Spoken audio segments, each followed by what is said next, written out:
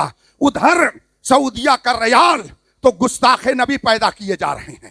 ادھر ایران کا نوٹ تو وہاں پہ گستاخ صحابہ پیدا کیے جا رہے ہیں. آپ اپنی قسمت پر ناز کرو کہ ان مدرسوں میں آپ جیسے لوگوں کی محنت کی کمائی اور رسول پاک کے کرم سے جو آپ کو فیض مل رہا ہے، آپ اپنی حلال کمائی سے دے کر کے ان اداروں کو چلاتے ہیں جن میں نہ تو صحابہ کے گستاخ پیدا ہوتے ہیں نہ تو نبی کے گستاخ پیدا ہوتے ہیں. یہاں وہ پیدا ہوتے ہیں جو نبی کے بھی وفادار ہیں، صحابہ کے بھی وفادار ہیں. آپ ان کی قدر کریں. یہ مدارس یہ آپ کے دین کی حفاظت کا قلعہ. اگر یہ نہیں رہیں گے تو آپ کا ایمان بھی محفوظ نہیں رہے گا. وہ مدارس جہاں پہ علم کے ساتھ ساتھ اللہ و رسول کی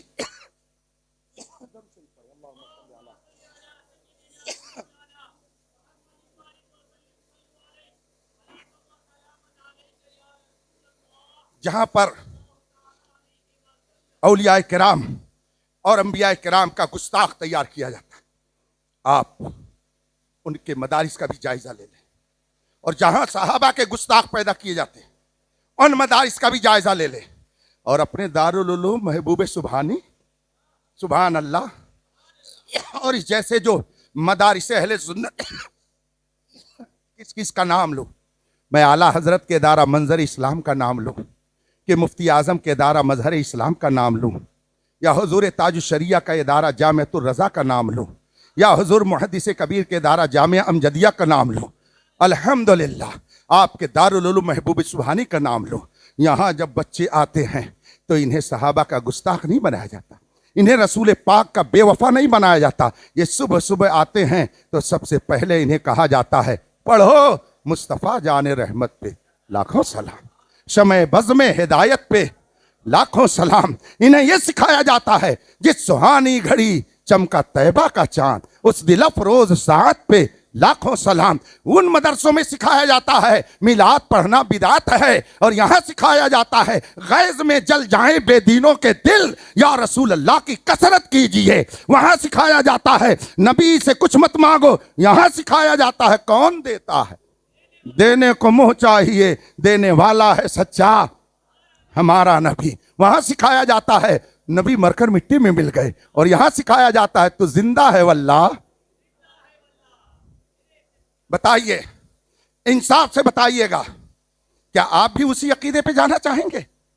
نہیں، آپ اس عقیدے پر رہیں گے جو صحابہ کا تھا، جو اہل بیت کا تھا، جو امام اعظم امام شافعی امام مالک امام احمد ابن حنبل کا تھا، جو امام حسن و امام حسین کا تھا، جو اولیاء کرام غوث و خواجہ رضا کا تھا. آپ اس عقیدے پر ہیں اور اس عقیدے پر آپ نے آنے والی نسلوں کو بھی دیکھنا چاہیں گے. تو آخر ان نسلوں کی حفاظت کیسے ہوگی؟ کیسے ہوگی؟ اس کے لیے ان اداروں کی ضرورت ہے. ان اداروں کو آپ یہ نہ سمجھیں کہ یہ یوں ہی ہے، یہ دین کا قلعہ ہے. سب سے زیادہ میڈیا میں مخالفت سچے علماء کی ہوتی. یہ ملا ہیں، کہنے والے کہتے ہیں اللہ کا دین اور ہے، ملا کا دین اور ہے. نہ جانا ایسے لوگوں کے بہروپیے پن پر چمکتا جو نظر آئے وہ سب سونا نہیں ہوتا. اگر دنیا میں رہنا ہے تو کچھ پہچان پیدا کر. یہ ادارے اور ان سے ہٹ کر کے وہ دنیاوی ادارے جہاں پہ آپ کو انجینئر اور ڈاکٹر ماسٹر پروفیسر سب بنایا جاتا. میں دنیاوی تعلیم کا مخالف نہیں، لاکھ ترقی کریے، اسلام آپ کو ترقی سے روکتا نہیں ہے. اگر ڈاکٹر نہیں ہوں گے تو کورونا جیسے پیریڈ میں اللہ پہ بھروسہ کر کے مریضوں کے پاس کون جائے گا؟ اگر آپ میں انجینئر نہیں ہوں گے تو شاندار نقشہ مفت میں مسجد ادارے کا مدرسے کا کون بنائے گا؟ اگر لائر نہیں ہوں گے تو غریب مجبور جو بلا کسی قصور کے جیل کی سلاخوں میں ہیں فری میں مقدمہ لڑ کے ان کو باہر کون لائے گا؟ اگر آپ میں ٹیچر اور پروفیسر نہیں ہوں گے تو بچوں کا فیوچر اور مستقبل روشن کون کرے گا؟ اور اگر آپ میں عالم نہیں ہوں گے تو یہ مسائل کون بتائے گا؟ مفتی نہیں ہوں گے تو آپ کا مسئلہ کون حل کرے گا؟ حافظ قرآن نہیں ہوں گے تو تراویح کون پڑھائے گا؟ قاری قرآن نہیں ہوں گے تو قرآن کو صحیح کرنا کون پڑھائے گا؟ محدث اور مفتی نہیں ہوں گے تو آپ کے مسائل کون حل کرے گا؟ یہ سب ضروری ہے، مگر فرق دیکھیے کہ اگر آپ کے بچے نے کبھی مدرسے کا رخ نہیں کیا ہے، وہ شروع سے لے کر کے آخر تک دنیاوی کالج میں پڑھتا رہا، انجینئر تو بن جائے گا، پروفیسر تو بن جائے گا، لائر تو بن جائے گا، لیکن ایک صحیح انسان نہیں بن سکتا ہے۔ صحیح انسان بننے کے لیے مصطفیٰ جان رحمت کا علم چاہیے، اور وہ علم کالجوں میں نہیں ملتا ہے، دارالعلوم ہیں جیسے اداروں میں دیا جاتا ہے۔ لوگ کہتے ہیں یورپ نے ترقی کر لی، واہ بھائی واہ، ترقی کر لی۔ میں گیا تو نہیں ہوں امریکہ، لندن، مگر اگر اپنے معتبر لوگوں سے سنا ہوں کہ وہ لاکھ ترقی کر لیں لیکن آج تک ان کو طہارت کا طریقہ نہیں حاصل ہو سکا۔ جو لوگ پاخانہ کر کے کاغذ میں پوچھ کے ہفتے ہفتوں رہ جائیں، اب زیادہ تبصرہ کرانے کی ضرورت نہیں ہے، بڑے دانشور ہوں، بڑے عقل مند ہو، انجینئر ہو، ڈاکٹر ہو، پروفیسر ہو، کیا پی رہے ہو؟ پیشاب پی رہے ہو؟ کیا پی رہے ہو؟ شراب پی رہے ہو؟ کیا کھا رہے ہو؟ کتا کھا رہے ہو؟ کیا کھا رہے ہو؟ خنزیر کھا رہے ہو؟ کیا کھا رہے ہو؟ سانپ کھا رہے ہو؟ دنیا کی حالت تو دیکھیے، تو دنیا والوں نے سب کچھ دے دیا مگر انسانیت کا جوہر نہیں دیا۔ انسانیت کا جوہر اگر ملے گا تو دربار مصطفیٰ میں ملے گا، انسانیت کی تعلیم اگر ملے گی تو رسول پاک کے وفاداروں کی درسگاہ میں ملے گی، اور یہ کہیں اور نہیں، یہ ان جیسے اداروں میں دیے جاتے۔ یہاں کی خاک سے انسان بنائے جاتے ہیں۔ ایک انسان صحیح معنی میں انسان اگر بننا چاہے تو اسے دربار مصطفیٰ میں حاضری دینی پڑے گی، رسول پاک کی تعلیمات پر عمل کرنا پڑے گا۔ کیا آپ نے کسی شیخ الحدیث یا آپ چلیے آپ کے ادارے کے پرنسپل حضرت مولانا نہال الدین صاحب مرکزی کتنے سال سے ہیں یہاں پہ؟ 4 سال ہو گیا۔ حضرت مولانا غلام جیلانی صاحب اس مسجد کے خطیب و امام بھی ہیں اور اس ادارے کے استاذ بھی ہیں، اور بھی چند اساتذہ ہیں۔ کیا آپ نے ان کو چوراہے پر ناچتے ہوئے دیکھا؟ شراب پی کر کسی کی عزت و آبرو لیتے ہوئے دیکھا؟ چلیے ان کو چھوڑ دیجئے، یہ آپ کے سامنے رہتے ہیں، ہو سکتا ہے آپ لحاظ میں بول رہے ہیں۔ پورے ہندوستان کے کسی شیخ الحدیث کو آپ نے شراب پی کر چوراہے پر ناچتے ہوئے دیکھا؟ کیوں نہیں دیکھا؟ بڑے بڑے ڈاکٹروں کو میں بتا سکتا ہوں، بڑے بڑے منسٹروں کو بتا سکتا ہوں، ایک عظیم منصب پر ہوتے ہیں، عیاشیاں بھی کرتے ہیں، شراب نوشیاں بھی کرتے ہیں، مگر کیا وجہ ہے کہ جو ایک ادارے کا مفتی، ایک عظیم ادارے کا شیخ الحدیث، ایک حافظ قاری ہوتا ہے، وہ شراب پی کر چوراہے پر کسی کی عزت و آبرو پہ حملہ نہیں کرتا؟ یہ کیوں؟ اس لیے کہ یہاں کی خاک سے انسان بنائے جاتے ہیں، یہاں سے انسانیت کا درس دیا جاتا ہے۔ اسی لیے جو یہاں سے پڑھتا ہے وہ کبھی امام احمد رضا بن کے نکلتا ہے، کبھی مجاہد آزادی بن کر کے نکلتا ہے، کبھی علامہ سید کفایت علی کافی بن کر کے دکھتا ہے، کبھی مفتی اعظم بن کر کے دکھتا ہے، اور کبھی تاج الشریعہ بن کر کے دکھتا ہے۔ اور اس زمانے میں آپ اگر نام لے لے میرے محدث کبیر کا، بتائیے پورے ہندوستان میں ان کی مثال کوئی ہے؟ ان کا کوئی جواب ہے؟ وہ کسی یونیورسٹی سے پڑھ کے آئے، اسی بوریا پہ بیٹھ کر پڑھ کے آج امیر المومنین فی الحدیث ہیں، ممتاز الفقہاء ہیں، سلطان المناظرین ہیں۔ یاد رکھیے گا، آپ کے ماں باپ آپ کو 8-10 گاڑیاں وراثت میں دے سکتے ہیں، 4-6 بلڈنگ، 8-10 بنگلے، ہزاروں نہیں لاکھوں کی پراپرٹی دے سکتے ہیں، مگر آپ کے ایمان کی حفاظت انہی علماء کے ذریعہ ہوگی۔ آپ مجھے بتائیے، ابھی سال بھر پہلے جب بنگلور میں ایک شخص نے صحابہ کی عظمت سے کھلواڑ کرنے کی کوشش کی، بتائیے کیا بنگلور میں انجینئر نہیں تھے؟ کیا بنگلور میں ڈاکٹر نہیں تھے؟ کیا پروفیسر نہیں تھے؟ کیا ٹیچر نہیں تھے؟ کیا پراپرٹی ڈیلر نہیں تھے؟ کیا لائر نہیں تھے؟ یہ سب یونیورسٹیوں کے پڑھنے والے سب بنگلور میں موجود تھے، مگر حاضر ہوا تو دارالعلوم کا ایک طالب علم حاضر ہوا جس نے لاکھوں لوگوں کے ایمان کی حفاظت کا ذریعہ بن کر کے لوگوں کے ایمان کو مستحکم کرنے کا سبب بن گیا ہے۔ آپ اسے سمجھیے کہ آپ کے ایمان کی حفاظت کا قلعہ یہ ادارے ہیں، آپ کی حفاظت، آپ کے آنے والے نسلوں کے دین کی حفاظت کا ذریعہ یہ مدرسے ہیں۔ میں چندہ کرنے نہیں آیا ہوں، یہ نکال دیجئے زبان سے، ذہن سے، کہ میں چندہ کرنے کے لیے کھڑا ہوں۔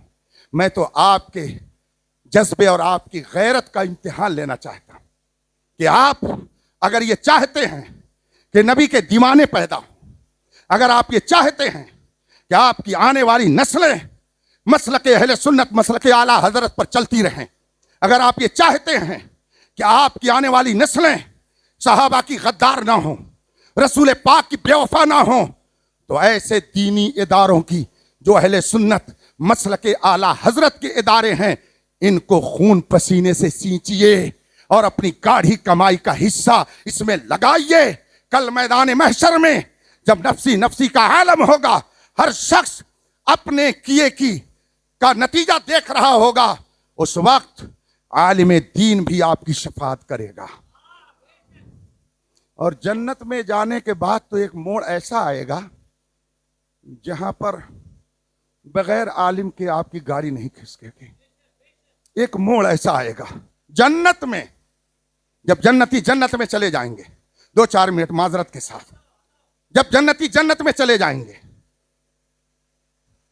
اللہ تبارک و تعالیٰ کی طرف سے اعلان ہوگا، اے جنتیو بتاؤ جو میں نے تم سے دنیا میں وعدہ کیا تھا وہ میں نے پورا کیا کہ نہیں؟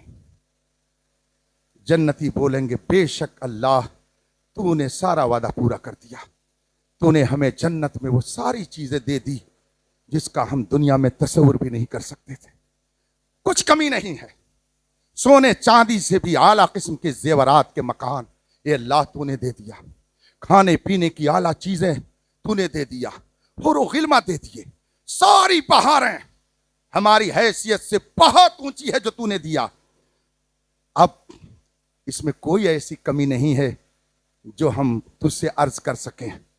اللہ فرمائے گا اور کیا چاہیے، اور کیا چاہیے؟ اب جنتیوں کے ذہن میں یہ بات آئے گی ہی نہیں کہ اور اللہ سے کیا مانگیں۔ آدمی کیا مانگتا ہے؟ پیسہ، دولت، کھانا، کپڑا، مکان، یہی چیز تو مانگتا ہے۔ وارڈ ممبر آ جائے آپ سے کہے بھائی بتاؤ تمہارے محلے میں کیا چاہیے، آپ کہتے ہیں نالی بڑھیا ہو جائے، سڑک بڑھیا ہو جائے، یہ چیز اچھی ہو جائے، یہاں ایک شاپنگ ہال مال بن جائے، یہی تو آپ مانگتے ہیں۔ تو انسان کیا مانگے گا؟ اللہ ارشاد فرمائے گا اور تمہیں کیا چاہیے؟ بندے جنت میں ہوں گے مگر ان کے ذہن میں بات نہیں آئے گی کہ ہم اللہ سے اور کیا مانگیں۔ اچانک ان کے دل میں یہ بات ڈالی جائے گی کہ جاؤ اپنے علماء سے مشورہ کر لو، اپنے علماء سے پوچھ لو کہ اور کیا چاہیے۔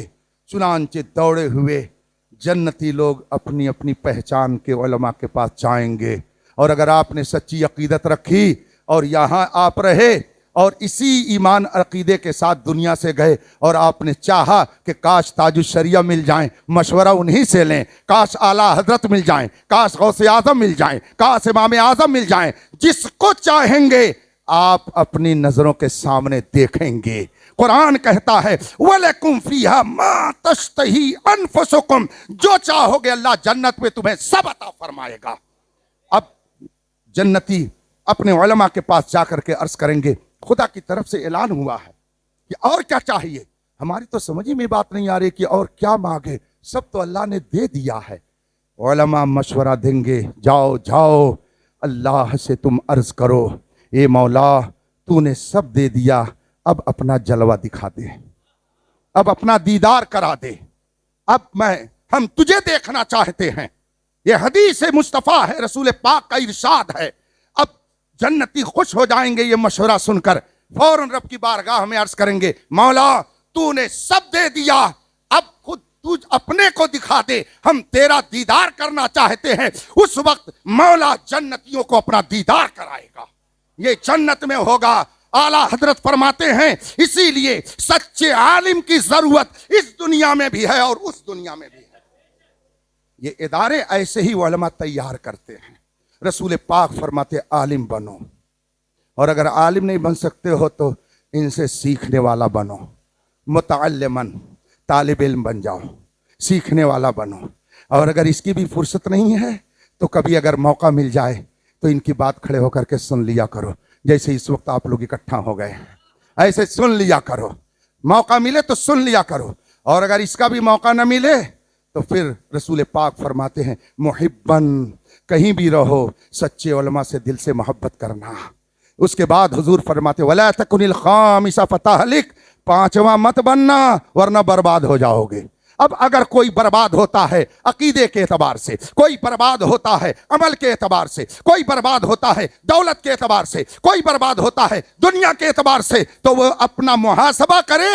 ایسا تو نہیں کہ ان چاروں سے پانچواں بن گیا ہے، اگر چار میں رہے گا تو رسول پاک کی عنایت اس کے ساتھ رہے گی، پانچواں بنے گا ہلاک و برباد کر دیا جائے گا۔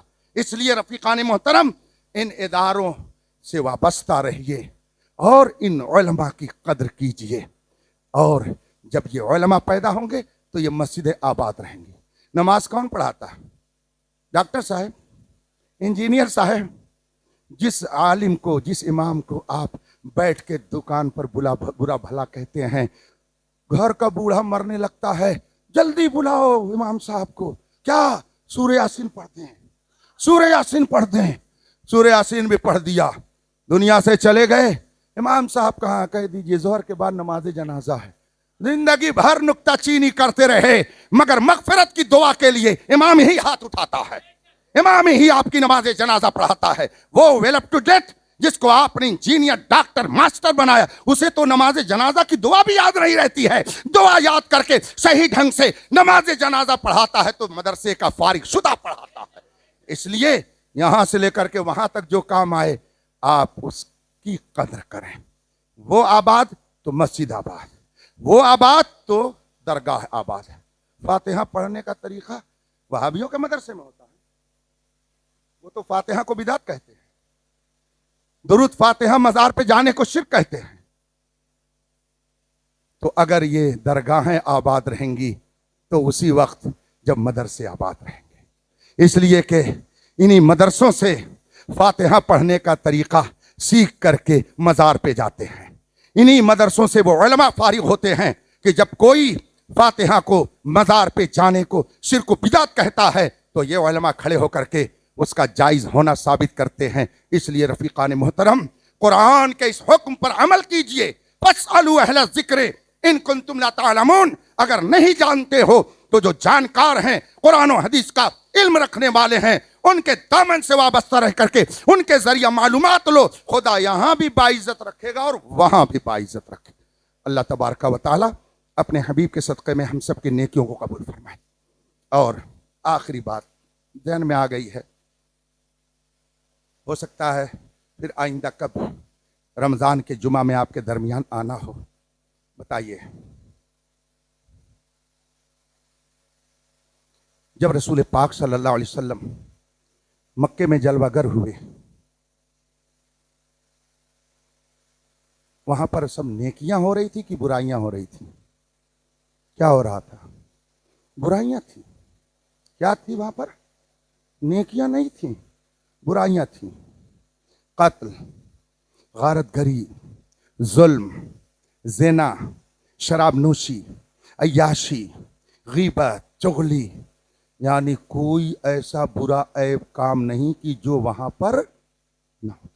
تاریکی تھی، گھٹا ٹوپ اندھیرا تھا۔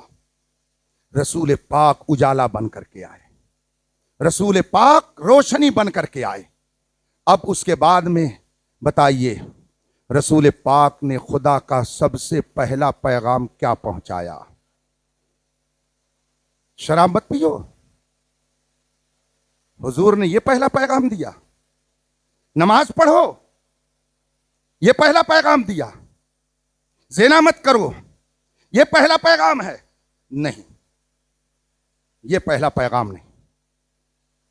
سب سے پہلا پیغام جو خدا نے اپنے محبوب کو دیا وہ ہے اقرا، اقرا، اقرا، پڑھو، پڑھو۔ خدا نے جو علم دیا ہے اسے دوسروں تک پہنچاؤ۔ اس سے معلوم ہوا کہ شرک ہو، بدعت ہو، کفر ہو، زنا ہو، شراب نوشی ہو، یاشی ہو، ظلم ہو، قتل و غارت گری ہو، جتنی برائیاں ہیں ساری برائیوں کی جڑ جہالت ہے۔ رسول پاک نے علم کا نور پھیلایا، اس کے نتیجے میں جتنی برائیاں تھیں وہ سب کے سب خود ہی دور ہوتی گئیں۔ اس لیے اگر آپ نے علم دین حاصل کر لیا تو مجھے کہنے کی ضرورت نہیں پڑے گی شراب نہ پیو، آپ خود بخود شراب چھوڑ دیں گے۔ اگر آپ بدکاری کر رہے ہیں، علم دین مصطفیٰ آ گیا تو آپ کو کہنا نہیں پڑے گا کہ ان کو چھوڑ دو۔ جو مصطفیٰ کا علم حاصل کر لیتا ہے فیضان مصطفیٰ خود ہی اس کو برائیوں سے دور کر دیا کرتا ہے۔ وآخر دعوانا ان الحمدللہ رب العالمین۔ السلام علیکم۔